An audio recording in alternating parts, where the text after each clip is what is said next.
여러분, 인생에서 가장 믿었던 기둥이 한순간에 모래성처럼 무너지는 기분을 아시나요?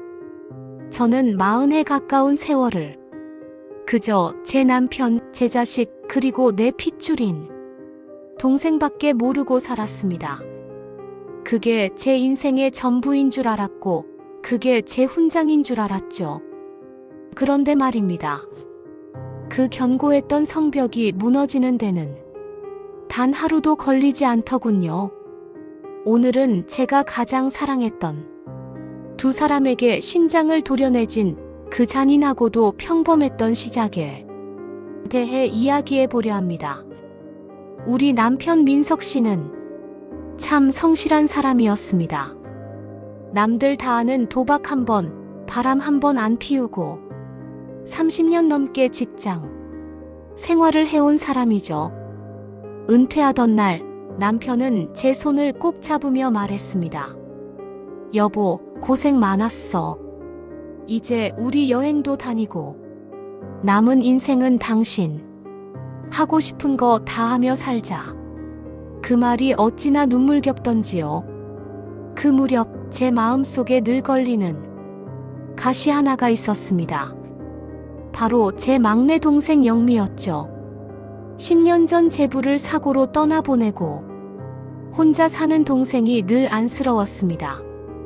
자식도 없이 혼자 밥 차려 먹을 동생을 생각하면 목이 메었죠. 민석 씨, 오늘 영미도 오라고 할까요? 혼자 저녁 먹을 텐데 마음이 안 좋네. 제 제안에 남편은 늘 너털웃음을 지으며 흔쾌히 수락했습니다. 당신 동생이 내 동생이지. 얼른 불러 처제 좋아하는 갈비찜 좀 넉넉히 하고. 영미 언니, 형부, 저 왔어요. 아이고, 무슨 냄새가 이렇게 좋아. 민석 처제 왔어. 어서 와. 언니가 처제 온다고. 아침부터 장을 얼마나 봤는지 몰라. 영미 역시 우리 형부밖에 없네. 언니는 형부 잘 만나서 정말 복 터졌어. 나도 형부 같은 사람 있었으면 소원이 없겠다. 동생 영미는 저보다 10살이나 어립니다. 엄마가 일찍 돌아가셔서 제가 거의 업어 키운 자식 같은 아이였죠. 그래서일까요? 동생이 우리 집에 와서 남편과 스스럼 없이 지내는 게 저는 그저 흐뭇하기만 했습니다. 남편이 처제의 망가진 형광등을 갈아주러 가고 세면대를 고쳐주러 가는 일들이 잦아질수록 저는 오히려 남편이 자상함에 감사했습니다. 그런데 어느 날부터였습니다. 묘한 위화감이 들기 시작한 건요. 여자의 직감이라는 게 참 무섭더군요. 평소 무뚝뚝하던 남편이 동생만 오면 유독 옷차림에 신경을 쓰기 시작했습니다. 은퇴하고는 그렇게 입으라고 해도 안 입던 셔츠를 다려 입고 향수까지 뿌리더군요. 무엇보다 저를 불편하게 만든 건 동생 영미의 태도였습니다. 동생은 어느 순간부터 제가 해준 반찬을 타박하기 시작했습니다. 영미 언니, 요즘 음식간이 좀 세진 것 같아. 형부 건강 생각해야지. 형부, 고기는 적게 드세요. 제가 다음에 저칼로리 레시피로 좀 해드릴게요. 민석, 어허, 처제가 나를 이렇게 챙겨주네. 당신도 영미한테 좀 배워야겠다. 하하. 농담처럼 던진 남편의 말에 가슴 한구석이 서늘해졌습니다.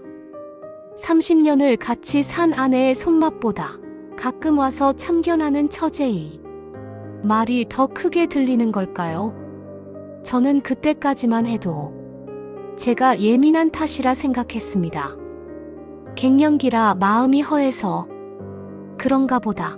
그렇게 스스로를 다독였습니다. 하지만 하늘이 저를 도운 걸까요? 아니면 지옥으로 밀어 넣으려 한 걸까요? 그날은 비가 부슬부슬 내리는 화요일 오후였습니다. 남편은 동생 내 집 싱크대가 막혔다며 연장을 챙겨 나갔습니다. 그런데 1시간쯤 지났을까요? 남편의 서재를 청소하던 제 눈에 남편의 휴대폰이 들어왔습니다. 평소엔 화장실까지 들고 가던 물건인데 급하게 나가느라 깜빡한 모양이었습니다. 그때 화면에 뜬 짧은 메시지 하나가 제 숨통을 조여왔습니다. 자기야, 비 오니까 더 보고 싶다. 빨리 와. 순간 눈앞이 캄캄해졌습니다. 내가 잘못 본 건 아닐까? 내 동생 영미가 내 남편에게 자기라니요?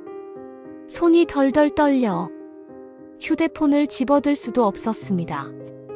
심장 소리가 귀청을 때릴 듯 크게 들려왔죠. 저는 홀린 듯 남편의 외투를 집어들고 밖으로 뛰쳐나갔습니다. 빗물에 화장이 번지는 줄도 모르고 택시를 잡아 탔습니다. 도착지는 단 하나, 제 동생 영미의 아파트였습니다. 아파트 주차장에는 익숙한 남편의 차가 세워져 있었습니다. 차 보닛 위로 떨어지는 빗물 사이로 남편이 그토록 아끼던 방향제 냄새가 환청처럼 들리는 듯 했습니다.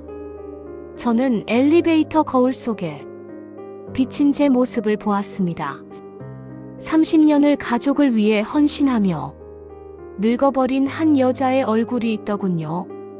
그리고 그 거울 너머로 제가 지금 마주하게 될 진실이 얼마나 잔인할지 예감했습니다. 저는 현관문 앞에 섰습니다. 평소 제가 비밀번호를 알고 있는 그 집 하지만 오늘은 그 번호를 누르는 손가락이 천근만근 무거웠습니다. 만약 문을 열었을 때 내가 생각하는 그 일이 벌어지고 있다면 나는 어떻게 해야 할까? 하지만 저는 더 이상 도망치지 않기로 했습니다. 제 손이 도어락 번호를 하나하나 누르기 시작했습니다. 문이 열리는 그 찰나 제 인생은 영원히 돌아올 수 없는 강을 건너고 말았습니다. 그곳에서 제가 본 것은 인간의 탈을 쓰고는 차마 할 수 없는 짓이었습니다. 제 인생이 추락하는 소리가 들리는 것 같았죠. 여러분, 제가 그 문 뒤에서 무엇을 보았을까요? 여러분, 세상에서 가장 잔인한 형벌이 무엇인지 아십니까? 저는 그것이 의심이라는 지옥이라고 생각합니다. 확신할 수도 그렇다고 떨쳐버릴 수도 없는 그 끈적한 의심이 온몸을 휘감으면 사람은 숨을 쉬고 있어도 살아있는 게 아니더군요. 그날 동생 영미의 집 문 앞에서 저는 차마 번호키를 끝까지 누르지 못했습니다. 마지막 번호를 남겨두고 손이 멈춰버렸죠. 만약 내 눈으로 그 지옥을 확인하고 나면 다시는 예전으로 돌아갈 수 없다는 공포가 저를 짓눌렀거든요. 결국 저는 도망치듯 그 복도를 빠져나왔습니다. 하지만 그게 끝은 아니었습니다. 제 의심은 이제 막 발톱을 드러내기 시작했으니까요. 며칠 뒤였습니다. 오랜만에 고등학교 동창들을 만나기로 한 날이었죠. 쇼핑몰 3층 식당가로 향하던 제 발걸음이 돌처럼 굳어버렸습니다. 저 멀리 에스컬레이터를 타고 올라가는 두 사람의 뒷모습. 너무나 익숙한, 잊으려야 잊을 수 없는 그 실루엣이었습니다. 남편 민석 씨였습니다. 그리고 그 곁에는 제가 그토록 아끼던 동생 영미가 있었죠. 두 사람은 팔짱을 낀 채 다정하게 걷고 있었습니다. 아니, 팔짱만 낀 게 아니었습니다. 남편은 영미의 어깨를 감싸 안고 영미는 남편의 허리에 손을 얹은 채 끊임없이 귓속말을 나누며 웃음을 터뜨렸습니다. 영수가, 너 여기서 뭐해? 안 들어오고. 아니야, 내가 사람을 잘못 봤나 봐. 누굴 봤길래 그래? 얼굴이 아주 종이장처럼 하얗네. 친구들의 목소리가 들리지 않았습니다.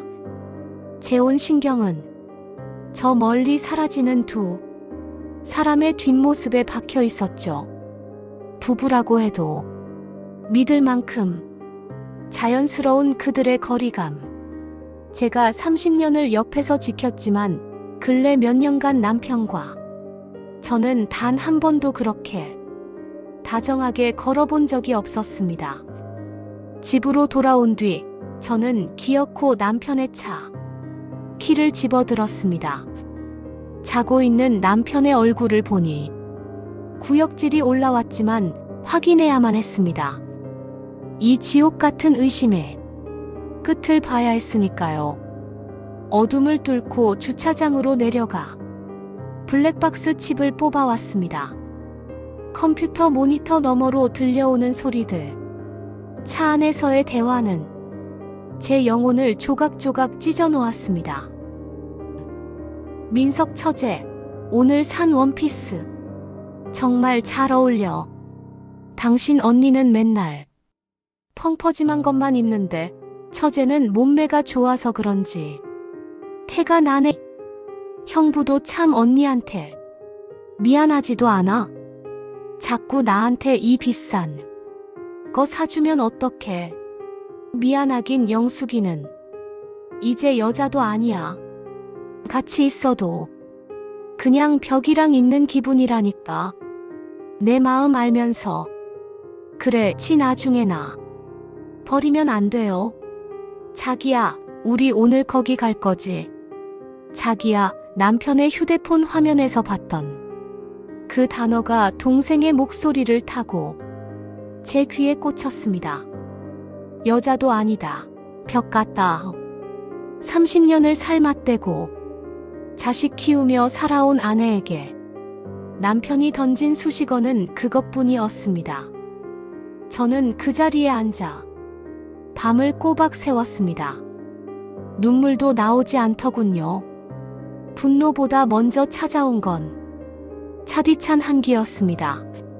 내가 내 손으로 대학 보내고 제부 죽었을 때 밤낮으로 수발들며 챙겼던 내 막내 동생, 그리고 세상에서 가장 정직한 줄 알았던 내 남편. 저는 거울 앞에 섰습니다. 남편의 말대로 펑퍼짐한 옷을 입고 눈가에는 주름이 자글자글한 늙은 여자가 서 있었습니다. 그게 제 평생의 훈장인 줄 알았는데 그들에겐 그저 치워버리고 싶은 낡은 짐짝이었던 모양입니다. 너희들 정말 이럴 수 있는 거니? 내 인생을 통째로 부정하게 만들고 너희들끼리 그렇게 행복하니? 하지만 저는 바로 짐을 싸서 나가지 않았습니다. 그렇게 순순히 물러나 주기엔 제 30년 세월이 너무나 억울했습니다.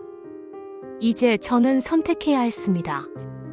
이 모든 것을 덮고 바보처럼 살 것인가, 아니면 저들을 지옥으로 끌고 들어갈 것인가. 저는 천천히 휴대폰을 들었습니다.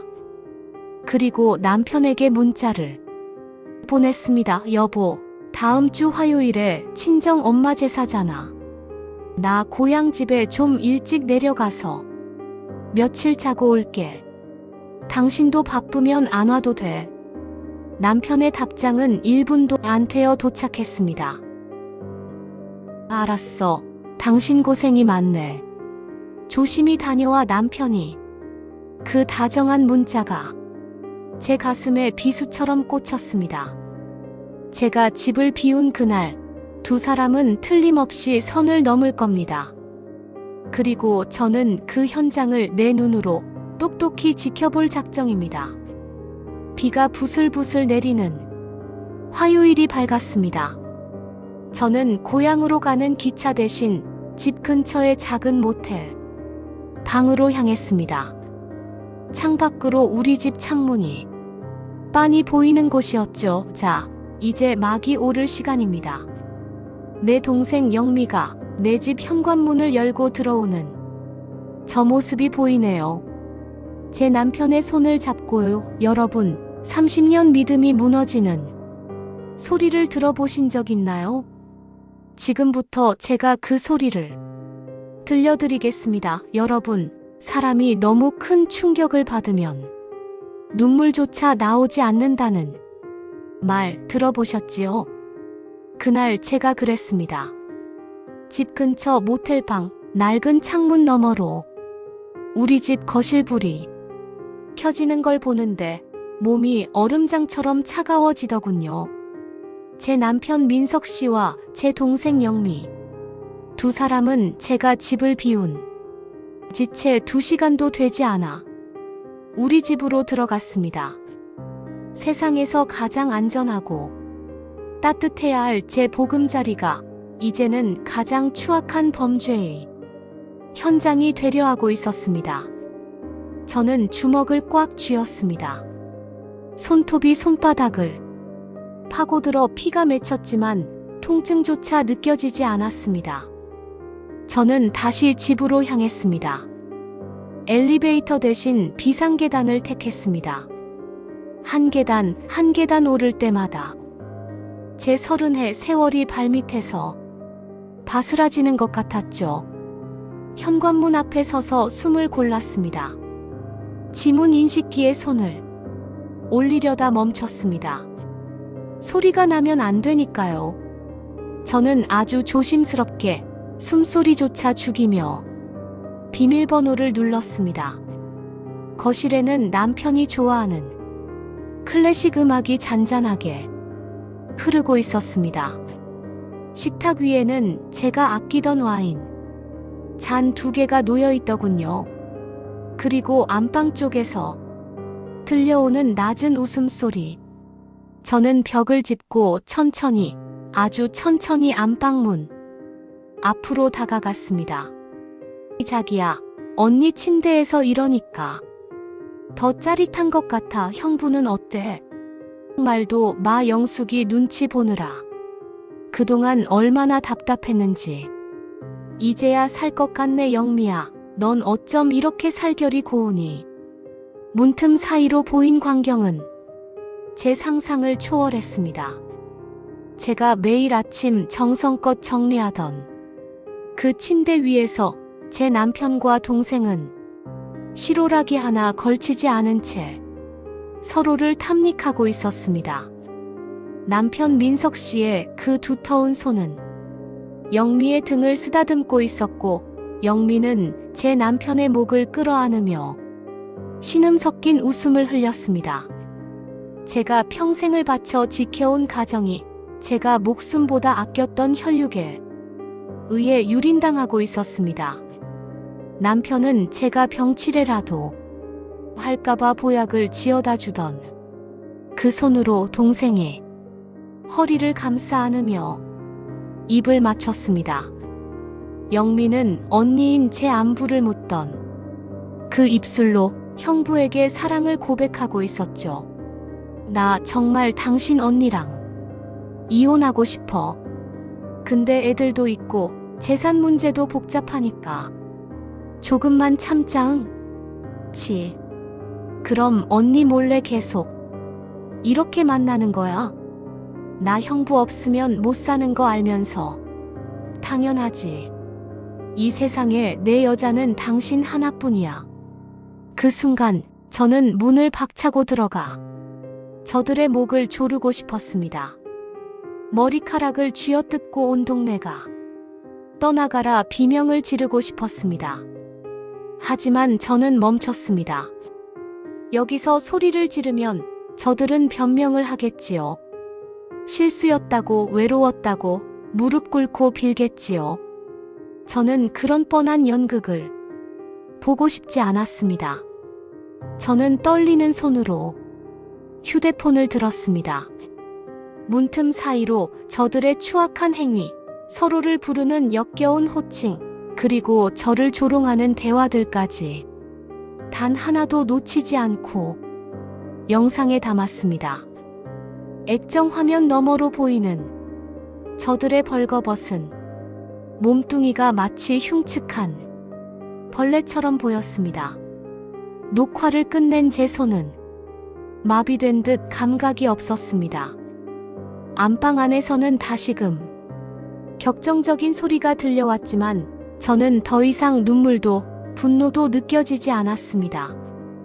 오직 차가운 이성만이 남았죠. 그래, 너희가 선택한 길이다. 끝까지 가보자. 저는 그들이 눈치채지 못하게 다시 집을 빠져나왔습니다. 모텔로 돌아오는 길, 빗줄기는 더 굵어져 있었습니다. 옷이 흠뻑 젖었지만 춥지 않았습니다. 오히려 속에서 뜨거운 불덩이가 치밀어 올랐죠. 침대에 멍하니 앉아 방금 찍은 영상을 다시 보았습니다. 내 동생 영미의 등에 난 작은 점까지 생생하게 찍혔더군요. 저는 그 영상을 보며 소리 없이 웃었습니다. 아니, 그건 웃음이라기보다 비명에 가까운 무엇이었습니다. 영수, 내 인생을 도둑질한 데가 똑똑히 치르게 해줄게. 당신들도, 너도 이제부터 지옥이 뭔지 보게 될 거야. 이제 결전의 시간이 다가오고 있었습니다.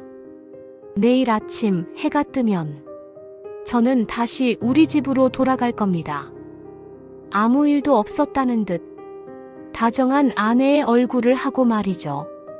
그리고 가장 잔인한 순간에 저들의 심장에 이 칼날을 꽂아줄 겁니다. 여러분, 이제 제가 준비한 복수의 서막이 오릅니다. 30년 세월을 건 내 마지막 전쟁. 그 결과가 궁금하지 않으신가요?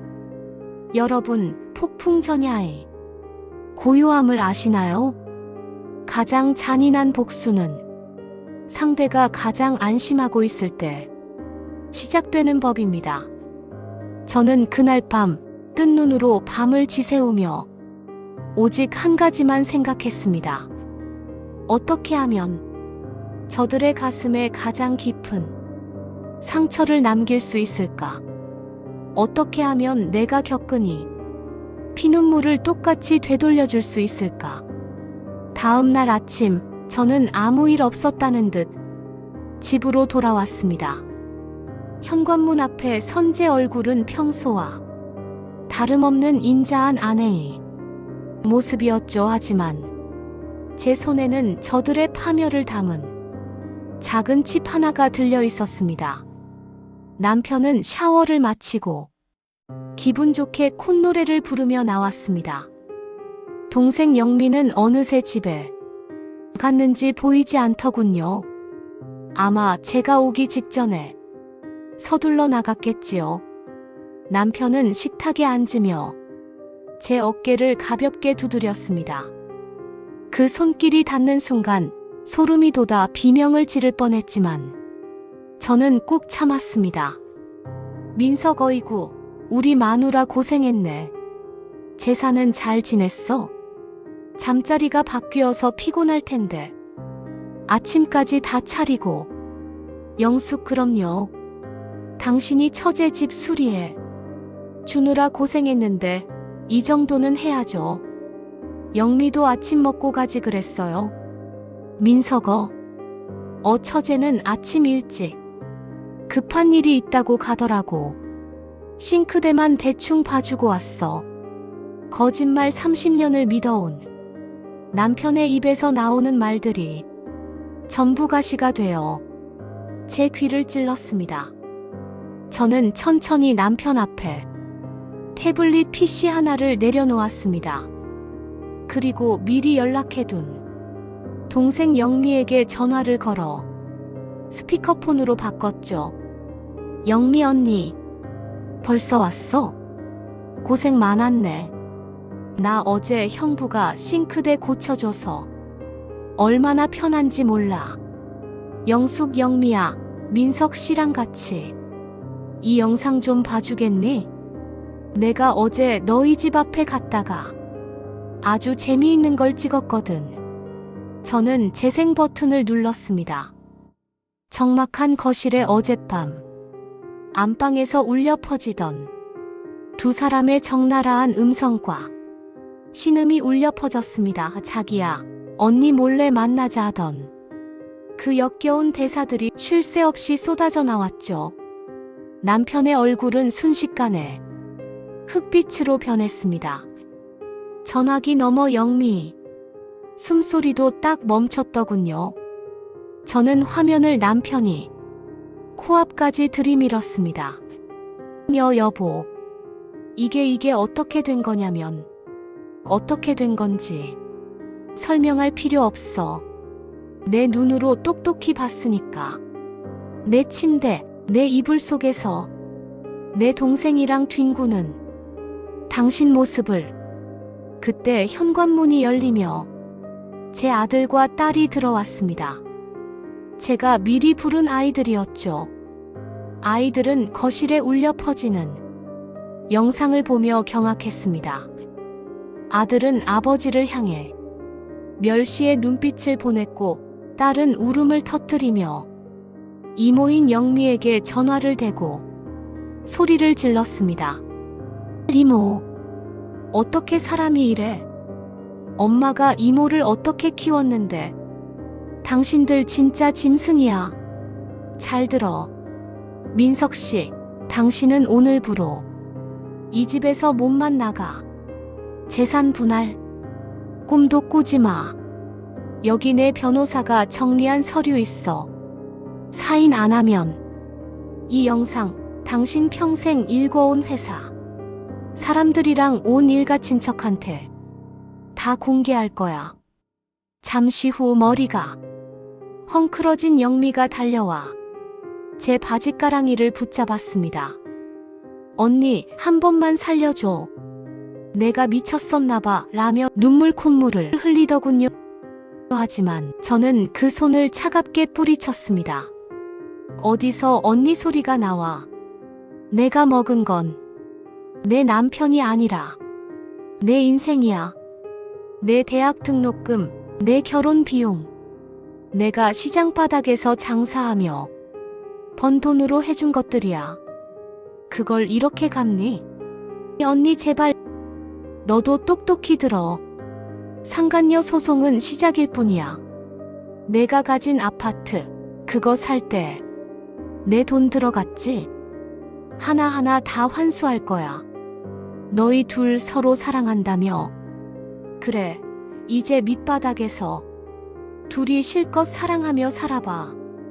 남편은 자식들의 외면 속에 쫓겨나듯 짐을 쌌습니다. 영미 역시 친척들의 지탄을 받으며 도망치듯 자취를 감췄죠. 저들을 내쫓고 난 뒤 저는 거실에 홀로 앉아 숨을 몰아쉬었습니다. 가슴 속에 맺혔던 응어리가 조금은 풀리는 것 같았지만 동시에 텅 빈 가슴으로 찬바람이 들이쳤습니다. 하지만 저는 울지 않았습니다. 이제 겨우 쓰레기를 치웠을 뿐이니까요. 이제부터는 이 폐허 위에 나만의 집을 다시 지어야 합니다. 여러분, 가족이라는 이름으로 모든 걸 참아주지 마세요. 내 영혼을 갉아먹는 존재라면 그게 남편이든 동생이든 과감히 잘라내야 합니다. 그래야 내가 살 수 있으니까요. 자, 이제 모든 폭풍이 지나갔습니다. 저는 이제 어떤 길을 걷게 될까요? 배신자들의 비참한 최후와 제가 찾은 새로운 삶의 모습, 마지막 장에서 들려드리겠습니다. 여러분, 폭풍우가 몰아친 뒤에 산속을 본 적 있으신가요? 굵은 나뭇가지가 꺾이고 사방이 엉망인 것 같아도 그 다음 날이면 대지는 전보다 더 단단하게 굳어 있습니다. 제 인생도 그랬습니다. 60년을 지탱해온 기둥이 뿌리째 뽑혀나갔는데 이상하게도 숨쉬기는 전보다 훨씬 편해지더군요. 모든 일이 정리되기까지는 반년이라는 시간이 걸렸습니다. 남편과 동생, 그 두 사람이 떠난 자리는 생각보다 넓었고 그 자리를 채운 것은 상처가 아니라 오롯이 저 자신을 위한 시간이었습니다.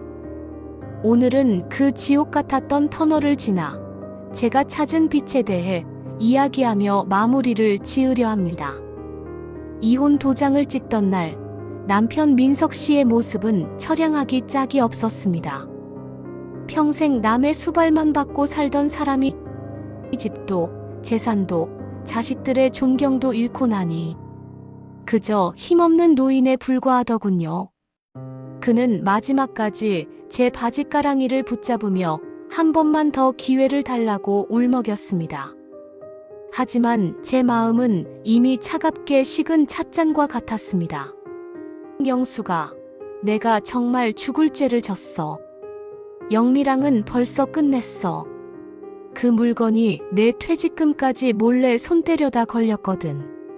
나 이제 갈 데가 없어. 민석 씨, 당신이 갈 데가 없는 건 내 알바가 아니에요.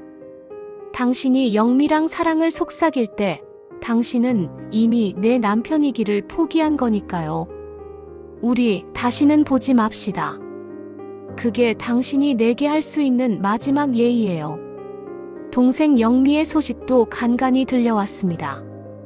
상간녀 소송으로 가진 돈을 다 쏟아붓고 친척들 사이에서 얼굴을 들 수 없게 되자 멀리 지방으로 내려가 식당 일을 한다더군요.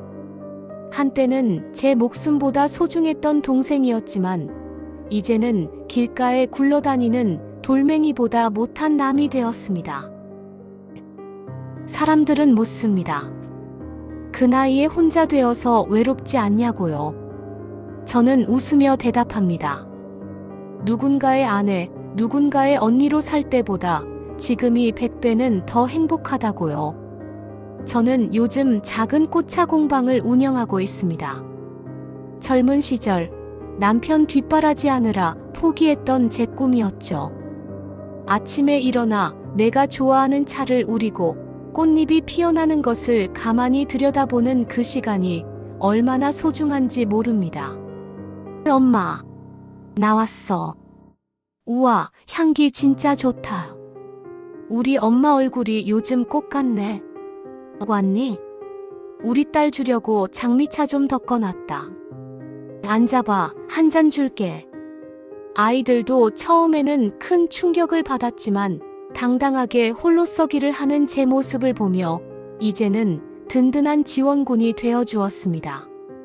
주말이면 아이들과 손주들이 찾아와 집안에 생기가 돕니다. 예전처럼 남편의 눈치를 보거나 동생의 뒤를 챙기지 않아도 되는 오로지 저와 제 자식들만의 평화로운 시간입니다. 인생의 황혼에서 겪은 배신은 분명 죽을 만큼 아픈 일이었습니다. 하지만 그 고통 덕분에 저는 비로소 나라는 사람을 발견했습니다.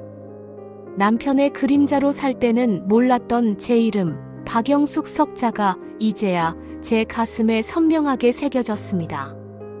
혹시 지금 이 순간에도 남편의 외도로 혹은 가족의 배신으로 가슴을 쥐어뜯으며 밤을 지새우는 분들이 계신가요? 억지로 용서하려 애쓰지 마세요. 그들을 위해 당신의 남은 인생을 낭비하지도 마세요. 쓰레기는 치워야 깨끗해지고 썩은 살은 도려내야 새살이 돋는 법입니다. 여러분, 60대도 시작하기에 아주 좋은 나이입니다. 누군가의 희생양으로 남지 마세요. 당신은 충분히 사랑받고 존중받을 가치가 있는 사람입니다. 저물어가는 노을이 참 아름답습니다. 예전에는 이 노을을 보며 하루가 가는 게 쓸쓸했는데 이제는 내일 다가올 새로운 아침이 기대됩니다.